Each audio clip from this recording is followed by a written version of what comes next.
السلام عليكم ورحمة الله وبركاته. بسم الله الرحمن الرحيم، والصلاة والسلام على أشرف المرسلين. إن شاء الله في هذه المحاضرة ناخد كونفرزيشن، محادثة أو ديالوج، حوار بين تلامذتين.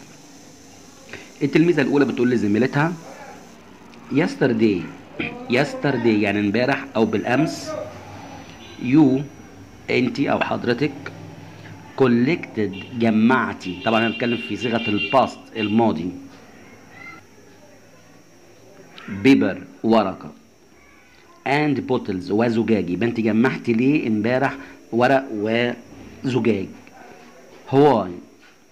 why يعني لماذا؟ لماذا؟ زميلتها ردت وقالت لها ايه؟ because لأن نحن كان نستطيع ريسيكل نعمل إعادة. ريسيكل يعني يعمل على إعادة تصنيع الشيء. ريسيكل. بيبر الورق and بلاستيك بوتلز والزجاج اللي هو البلاستيك. ده زميلتها اللي قالت لها كده.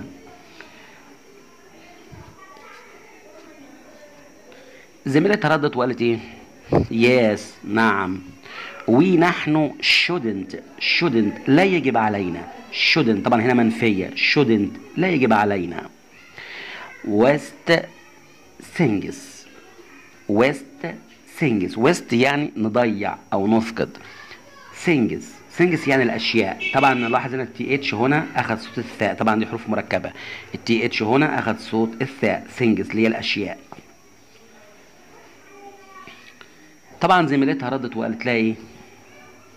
we should يعني نحن يجب علينا. we should هنا طبعا نلاحظ هنا shouldn't منفية لا يجب علينا. هنا should مثبتة، يعني احنا هنا نحن يجب علينا، وهنا نحن لا يجب علينا. هنا نحن يجب علينا في الحاجة الكويسة، وفي الحاجة اللي هي مش كويسة نحن لا يجب علينا. تمام؟ يبقى هنا نحن يجب علينا use them نستخدمهم او نستعملهم. طبعا use يعني يستعمل او يستخدم، بينما them هنا بتعود على البيبر الورق والبوتلز اللي هو الزجاج. يبقى use them نستعملهم او نستخدمهم. to حتى او عشان to make عشان نعمل او نصنع new things اشياء جديدة. طبعا بالنسبة لكلمة new بمعنى جديدة او بمعنى خبر حسب موقعها في الجملة. يعني نيو تيجي بمعنى خبر وبمعنى جديد.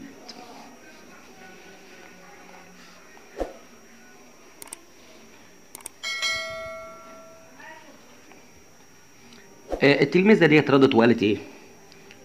جود كويس او عظيم. now الان you should يجب عليك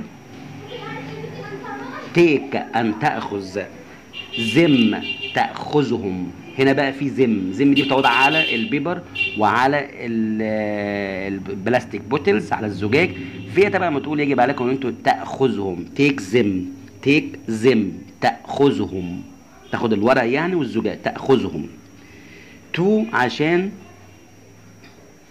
the English club عشان توديهم the English club نادي اللغة الإنجليزية. في نادي عندهم اسمه نادي اللغة الإنجليزية. النادي ده بيعمل على ريسيكت إعادة تصنيع الشيء. الولد ده بقى قال لها إيه؟ I want to make أنا أريد أن أصنع. هنا بقى تو بمعنى أن، وقلت قبل كده الشطارة قبل كده كذا مرة لابد أن نضع أو نكتب البربوزيشن ليتر حرف الجر تو بين الفعلين. هنا نلاحظ تو بين want وبين make، فهنا تو بمعنى أن. I want to make أريد أن make أصنع أو أعمل the evil tower اللي هو برج evil. طبعا tower اللي هو البرج. it's in France إنه في فرنسا، في فرنسا. ده البرج أهو اللي هو موجود في فرنسا. طبعا هنا it's it is طبعا دي الغير العاقل بتعود على مين؟ بتعود على البرج اللي هو evil tower برج evil. طبعا التيتشر بتاعته المدرسة بتاعته قالت له ايه؟ that's a good ذلك good idea ذلك فكرة عظيمة أو فكرة جيدة. idea يعني فكرة. مصطفى يا مصطفى، هي بتقول له والله ده يعني ذلك فكرة عظيمة يا مصطفى. بكده طبعا انتهينا من الكونفرزيشن، المحادثة التي دارت بين التلاميذين وبين التلميذة والمدرسة بتاعته. أشكركم وأترككم في رعاية الله ودمتم، وإلى اللقاء في محاضرة أخرى. أترككم في رعاية الله. Goodbye and I will see you again later.